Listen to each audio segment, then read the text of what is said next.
ಇಲ್ಲಿರೋ ಫೋಟೋನಲ್ಲಿ ಒಬ್ಬ ವ್ಯಕ್ತಿ ಈ ಬಾಕ್ಸ್‌ನ ತಳ್ತಿರೋದನ್ನ ನೋಡ್ತಿದೀವಿ. ಅಂದ್ರೆ ಈ ವ್ಯಕ್ತಿ ಬಲ ಹಾಕಿ ಬಾಕ್ಸ್‌ನ ನೂಕ್ತಿದ್ದಾನೆ. ಅದೇ ತರ ಈ ಟ್ರಕ್ ತುಂಬಾ ನೋಡಿ ಮರದ ದಿಮ್ಮಿ ತುಂಬಿಸಿದೀವಾ? ಈ ಟ್ರಕ್‌ನ ಇಂಜಿನ್ ಏನ್ ಮಾಡ್ತಿದೆ ತುಂಬಾ ಬಲದಿಂದ ಈ ಟ್ರಕ್‌ನ ಎಳೆದು ರೋಡಲ್ಲಿ ಹಾಯಾಗಿ ಸಾಗೋ ತರ ಮಾಡ್ತಿದೆ. ಇಲ್ಲಿರೋ ಕೆಲವು ಸಂದರ್ಭಗಳಲ್ಲಿ ನಾವೇನ್ ನೋಡ್ತಿದೀವಿ? ಬಲ ಹಾಕಿ ತಳ್ಳೋದ್ ನೋಡ್ತಿದೀವಿ, ಬಲ ಹಾಕಿ ಎಳಿಯೋದ್ ನೋಡ್ತೀವಿ. ಈಗ ಮನೆ ಅಂತ ಬಂದ್ರೆ ಒಂದ್ ಕಬೋರ್ಡ್ ಇರುತ್ತೆ. ಕಬೋರ್ಡ್ ಅಲ್ಲಿರೋ ಡ್ರಾಯರ್‌ನ ನಾವು ಬಲ ಹಾಕಿ ಎಳಿತೀವಿ, ಹೌದಲ್ವಾ? ಈಗ ಮನೆ ಬಾಗಿಲನ್ನ ನಾವು ಬಲ ಹಾಕಿ ತಳ್ತೀವಿ, ಹೌದಲ್ವಾ? ಇದೇ ತರ ಕ್ರಿಕೆಟ್ ಆಡುವಾಗ ಬಲ ಹಾಕಿ ಹೊಡಿತೀವಿ, ಸೈಕಲ್ ಓಡಿಸುವಾಗ ಬಲ ಹಾಕಿ ನಾವು ಓಡಿಸಿ ಮುಂದೆ ಹೋಗ್ತೀವಿ. ಅದೇ ತರ ಈ ರೀತಿ ಬಿಲ್ಲು ಬಾಣದಲ್ಲೂ ಅಷ್ಟೇ, ಈ ಬಿಲ್ಲನ್ನ ನಾವು ಸ್ಟ್ರೆಚ್ ಮಾಡಿ ಅಂದ್ರೆ ಎಳೆದು ನಾವು ಬಾಣವನ್ನ ಬಿಡ್ತೀವಿ. ಇದೆಲ್ಲ ನೋಡಿದಾಗ ಸಂದರ್ಭಗಳು ಬೇರೆ ಆದ್ರೂ ಇಲ್ಲಿ ಕಾಮನ್ ಆಗಿರೋದು ಬಲ ಒಂದೇ. ನಾವು ಬಲವನ್ನ ಸಾಮಾನ್ಯವಾಗಿ ನೋಡಿರಲ್ಲ. ಆದ್ರೆ ನಾವು ಅನುಭವಿಸಿರ್ತೀವಿ. ಈ ರೀತಿ ಬೇರೆ ಬೇರೆ ರೀತಿ ನಾವು ಇದನ್ನ ಅನುಭವಕ್ಕೆ ತಂದ್ಕೊಂಡಿರ್ತೀವಿ. ನಮ್ಮ ದೇಹದಲ್ಲೂ ಸಹ ನಾವು ಬಲ ಅನುಭವಿಸಕ್ಕೆ ಅನುವು ಮಾಡ್ಕೊಡುತ್ತೆ ದೇಹ ಎಲ್ಲ. ಈಗ ಇಲ್ಲಿ ನಾವೇನ್ ಕಲಿತೀವಿ ಅಂದ್ರೆ, ಇದ್ರ ಬಗ್ಗೆ ಎಲ್ಲ ಡೀಟೇಲ್ ಆಗಿ ಕಲಿತಾ ಹೋಗ್ತೀವಿ. ಉದಾಹರಣೆಗೆ ನೀವು ಒಂದ್ ಚೇರ್ ಮೇಲೆ ಕೂತಿದ್ದೀರಾ ಅಂತ ಅನ್ಕೊಳ್ಳಿ. ನೀವೀಗ ನಿಮ್ಮ ಬೆರಳುಗಳಿಂದ ಏನ್ ಮಾಡಿ, ಮೂಗಿನ ತುದಿನ ಪ್ರೆಸ್ ಮಾಡಿ. ಈಗ ನೀವು ನಿಮ್ಮ ಬೆರಳಿನಿಂದ ಬರುತ್ತಿರುವ ಬಲವನ್ನ ಅನುಭವಿಸಿದಿರ ತಾನೇ? ಅದೇ ತರ ಕೂರಕ್ ಮುಂಚೆ ಏನ್ ಮಾಡಿ, ಇಲ್ಲಿ ಕೈನ ಕೆಳಗಡೆ ಇಟ್ಬಿಟ್ಟು ಅದ್ರ ಮೇಲೆ ಕೂತ್ಕೋಬಿಡಿ. ಈಗೇನಾಗುತ್ತೆ, 2 ರೀತಿಯ ಬಲ ಅನ್ನೋದು ನಮಗೆ ಅನುಭವಕ್ಕೆ ಬರುತ್ತೆ. ಒಂದು ನಮ್ಮ ದೇಹದಿಂದ ಕೈ ಮೇಲೆ ಹೋಗ್ತಿರೋ ಬಲ, ಇನ್ನೊಂದು ಕೆಳಗಡೆ ಕುರ್ಚಿಯಿಂದ ನಮ್ಮನ್ನ ಕೆಳಗಡೆ ಬೀಳ್ದೆ ಇರೋ ತರ ಕಾಪಾಡೋ ಬಲ. ಈ ಬಲವನ್ನ ನಾವು ನೋಡಕ್ಕಾಗಲ್ಲ, ಆದ್ರೆ ಪಕ್ಕಾ ಇದನ್ನ ಅನುಭವಿಸ್ತೀವಿ. ಸಾಮಾನ್ಯವಾಗಿ ನಾವು ಬಲದ ದಿಕ್ಕನ್ನ ಪ್ರತಿನಿಧಿಸೋಕೆ ಈ ರೀತಿಯ ಆರೋ ಮಾರ್ಕ್ ಯೂಸ್ ಮಾಡ್ತೀವಿ. ಅಂದ್ರೆ ಚೇರು ನಮ್ಮನ್ನ ಕೆಳಗಡೆ ಬೀಳ್ದಿರೋ ತರ ಕೆಳಗಡೆಯಿಂದ ಬಲ ಹಾಕಿ ನಮ್ಮನ್ನ ಕಾಪಾಡ್ತಿದೆ. ಸೊ ಈ ರೀತಿ ನಾವು ಆರೋ ಮಾರ್ಕ್ ಮೇಲೆ ಹಾಕಿರ್ತೀವಿ. ನೋಡಿ, ಈ ಮನುಷ್ಯ ಏನ್ ಮಾಡ್ತಿದ್ದಾನೆ, ಈ ಬುಕ್‌ನ ಮೇಲೆ ಮೇಲ್ಭಾಗದ ದಿಕ್ಕಿನಲ್ಲಿ ಬಲ ಹಾಕ್ತಿದ್ದಾನೆ. ಅಂದ್ರೆ ಬುಕ್ಕು ಕೆಳಗಡೆ ಬೀಳ್ದೆ ಇರೋ ಹಾಗೆ ಹಿಡ್ಕೊಂಡಿದ್ದಾನೆ. ಹಾಗಾಗಿ ಆರೋ ಮಾರ್ಕು ಮೇಲ್ಭಾಗದ ಕಡೆ ಇದೆ.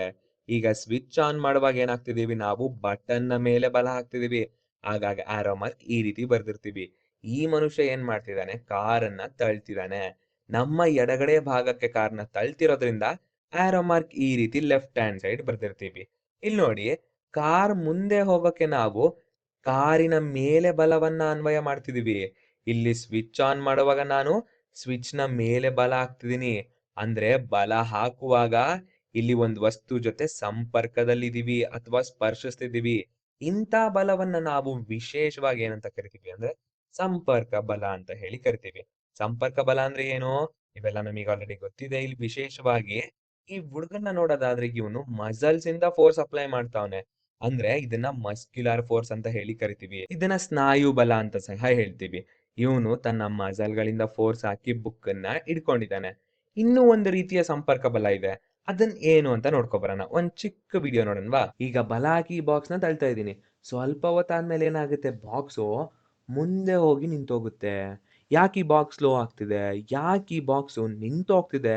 ಯಾಕಪ್ಪ ಈ ಬಾಕ್ಸು ಶಾಶ್ವತವಾಗಿ ಚಲಿಸ್ತಾನೆ ಇಲ್ಲ? ಒಂದ್ ನಿಮಿಷ ವಿಡಿಯೋ ಪಾಸ್ ಮಾಡಿ ನೀವ್ ಯೋಚನೆ ಮಾಡಿ.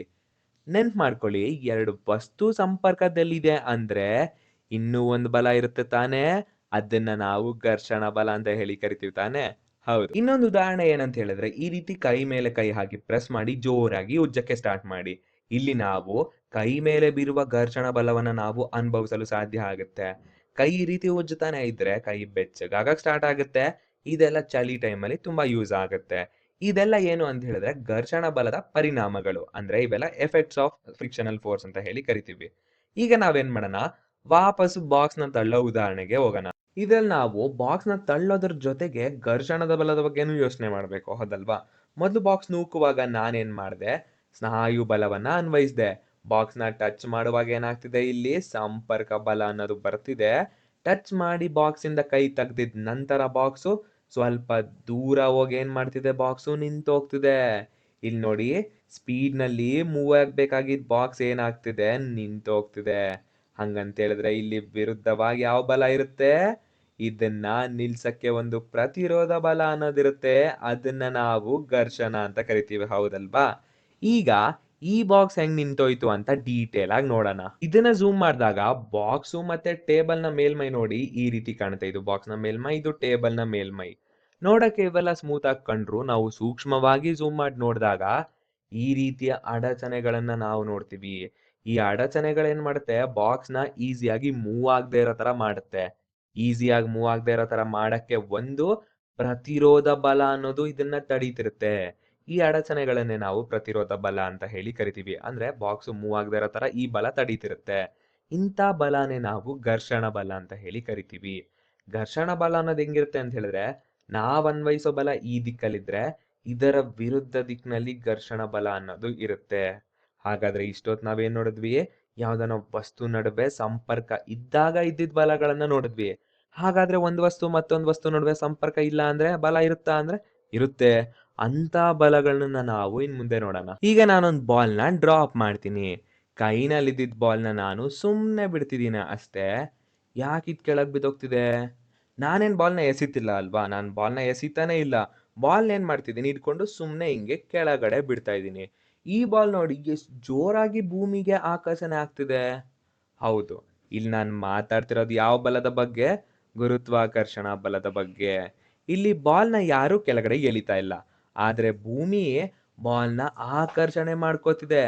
ಇಲ್ಲಿ ವಸ್ತು ಮಧ್ಯ ಸಂಪರ್ಕ ಅನ್ನೋದೇ ಇಲ್ಲ. ಆದ್ರೂ ಸಂಪರ್ಕ ಇಲ್ಲ ಅಂದ್ರೂ ಇಲ್ಲಿ ಬಲ ಅನ್ನೋದಿದೆ. ಇದನ್ನ ನಾವು ಗುರುತ್ವಾಕರ್ಷಣ ಬಲ ಅಂತ ಹೇಳಿ ಕರಿತೀವಿ.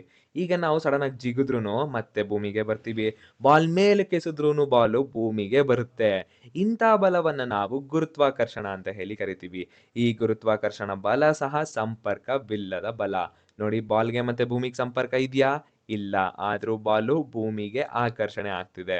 ಇದ್ರಲ್ಲಿ ವಿಶೇಷವಾಗಿ ನಾವು ಸಂಪರ್ಕ ಬಲವನ್ನೇ ನಾವು ತಲೆಲಿಟ್ಕೋಬೇಕು. ನೆಕ್ಸ್ಟ್ 2 ದಂಡಕಾಂತವನ್ನ ಪರಿಗಣಿಸಿದೀನಿ. ಜೊತೆಲಿ ಸಣ್ಣ ಮಳೆ, ಕಬ್ಬಿಣದ ಒಂದು ಪೀಸ್ ಇದೆ. ಈ ಮ್ಯಾಗ್ನೆಟ್‌ನ ನಾನು ಮಳೆ ಹತ್ರ ಮತ್ತೆ ಕಬ್ಬಿಣ ಹತ್ರ ತಗೊಂಡೋದಾಗ ಏನಾಗ್ತಿದೆ? ಇವೆಲ್ಲ ಮ್ಯಾಗ್ನೆಟ್ ಜೊತೆ ಆಕರ್ಷಣೆ ಆಗ್ತಿದೆ. ಅಂದ್ರೆ ಇಲ್ಲಿ ವಸ್ತು ಜೊತೆ ಸಂಪರ್ಕ ಅಥವಾ ಸ್ಪರ್ಶ ಅನ್ನೋದೇ ಇಲ್ಲ. ಆದ್ರೂ ಇಲ್ಲಿ ಬಲ ಅನ್ನೋದು ಇದೆ. ಅವು ಈ ಕಬ್ಬಿಣದ ವಸ್ತುಗಳನ್ನ ಆಯಸ್ಕಾಂತದ ಕಡೆ ಹೋಗೋ ತರ ಮಾಡ್ತಿದೆ. ಇಲ್ಲಿರುವ ಆಕರ್ಷಣೆಯನ್ನೇ ನಾವು ಕಾಂತೀಯ ಬಲ ಅಂತ ಹೇಳಿ ಕರಿತೀವಿ. ಅದೇ ತರ ಮ್ಯಾಗ್ನೆಟ್‌ನಲ್ಲಿ 2 ಧ್ರುವ ಇರ್ತವೆ. ಉತ್ತರ ಧ್ರುವ, ದಕ್ಷಿಣ ಧ್ರುವ. ಇಲ್ಲಿ ನೋಡಿ ವಿಜಾತೀಯ ಧ್ರುವ ಏನಾಗ್ತಿದೆ? ಆಕರ್ಷಣೆಗೊಳ್ತಿದೆ. ವಿಜಾತೀಯ ಧ್ರುವಗಳು ಒಂದಕ್ಕೊಂದು ಆಕರ್ಷಿಸಿಕೊಳ್ತಿವೆ. ಇದನ್ನ ಉಲ್ಟಾ ಇಟ್ಟಾಗ ಏನಾಗುತ್ತೆ? ಸಜಾತೀಯ ಧ್ರುವಗಳಾಗುತ್ತೆ. ಸಜಾತೀಯ ಧ್ರುವಗಳು ನೋಡಿ ಒಂದಕ್ಕೊಂದು ವಿಕರ್ಷಿಸಿಕೊಳ್ಳುತ್ತಿವೆ. ಇವು ಪರಸ್ಪರ ಆಕರ್ಷಣೆ ಆಗಿಲ್ಲ ಅಂದ್ರೂ ಇದರ ನಡುವೆ ಸಹ ಬಲ ಇರುತ್ತೆ. ಇಲ್ಲಿ ನಾವು ಮೈನ್ ಆಗಿ ಫೋಕಸ್ ಮಾಡ್ಬೇಕಾಗಿರೋ ವಿಚಾರ ಏನು ಅಂತ ಹೇಳಿದ್ರೆ, ಈ ಕಾಂತೀಯ ಬಲ ಸಹ ಒಂದು ಸಂಪರ್ಕವಿಲ್ಲದ ಬಲ. ಆಯಸ್ಕಾಂತ ಅನ್ನೋದು ವಸ್ತು ಜೊತೆ ಸಂಪರ್ಕ ಇಲ್ಲ ಅಂದ್ರುವೆ ಇಲ್ಲಿ ಬಲ ಅನ್ನೋದು ಇರುತ್ತೆ. ಅದನ್ನ ನಾವು ಕಾಂತೀಯ ಬಲ ಅಂತ ಹೇಳಿ ಕರಿತೀವಿ. ಅಂದ್ರೆ ಮ್ಯಾಗ್ನೆಟಿಕ್ ಫೋರ್ಸ್ ಅಂತ ಹೇಳಿ ಕರಿತೀವಿ. ಕೊನೆಯದಾಗಿ ಒಂದು ಉದಾಹರಣೆ ನೋಡೋಣ. ಇಲ್ಲಿ ನೋಡಿ ಪೇಪರ್ ಪೀಸಸ್‌ಗಳಿದಾವೆ. ನಾನೇನ್ ಮಾಡ್ತಿದ್ದೀನಿ ಬಾಚಿನ್ಗೆಲ್ ಚೆನ್ನಾಗ್ ತಲೆ ಬಾಚಿ, ಈ ಬಾಚಿನ್ಗೆನ ಈ ಪೇಪರ್ ಪೀಸಸ್ ಮೇಲೆ ಇಡ್ತಿದ್ದೀನಿ. ಏನಾಗ್ತಿದೆ? ಈ ಪೀಸ್‌ಗಳೇನಾಗ್ತಿದೆ ಇವು ಬಾಚಿನ್ಗೆ ಕಡೆ ಆಕರ್ಷಣೆ ಆಗ್ತಿದೆ. ಅಂದ್ರೆ ಪೇಪರ್ ಮತ್ತೆ ಬಾಚಿನ್ಗೆ ಮಧ್ಯೆ ಸಂಪರ್ಕ ಅನ್ನೋದಿಲ್ಲ. ಆದ್ರೂ ಇವು ಬಾಚಿನ್ಗೆಗೆ ಅಟ್ರಾಕ್ಟ್ ಆಗ್ತಿದೆ ಅಲ್ವಾ? ಅಂದ್ರೆ ಇಲ್ಲಿ ಸಹ ಬಲ ಅನ್ನೋದಿರುತ್ತೆ. ಇಂಥ ಬಲವನ್ನ ನಾವು ಎಲೆಕ್ಟ್ರೋಸ್ಟಾಟಿಕ್ ಫೋರ್ಸ್ ಅಂತ ಹೇಳಿ ಕರಿತೀವಿ.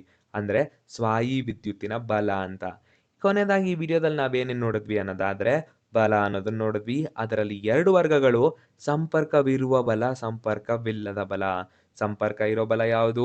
ಮಸ್ಕ್ಯುಲರ್ ಫೋರ್ಸ್ ಆಗಿರುತ್ತೆ ಮತ್ತು ಘರ್ಷಣೆ ಅಂದ್ರೆ ಸ್ನಾಯು ಬಲ ಮತ್ತೆ ಫ್ರಿಕ್ಷನಲ್ ಫೋರ್ಸ್. ಸಂಪರ್ಕ ಇಲ್ದೇ ಇರೋ ಬಲ ಯಾವುದು? ಗುರುತ್ವಾಕರ್ಷಣೆ, ಕಾಂತೀಯ ಬಲ ಮತ್ತು ಸ್ವಾಯು ವಿದ್ಯುತ್ತಿನ ಬಲ. ಅಂದ್ರೆ ಗ್ರಾವಿಟೇಷನಲ್ ಫೋರ್ಸ್, ಎಲೆಕ್ಟ್ರಿಕ್ ಫೋರ್ಸ್ ಮತ್ತೆ ಮ್ಯಾಗ್ನೆಟಿಕ್ ಫೋರ್ಸ್ ಅಂತ ಆಗುತ್ತೆ. ಇವೆಲ್ಲವನ್ನ ನಾವು ಈ ವಿಡಿಯೋದಲ್ಲಿ ನೋಡಿದ್ವಿ.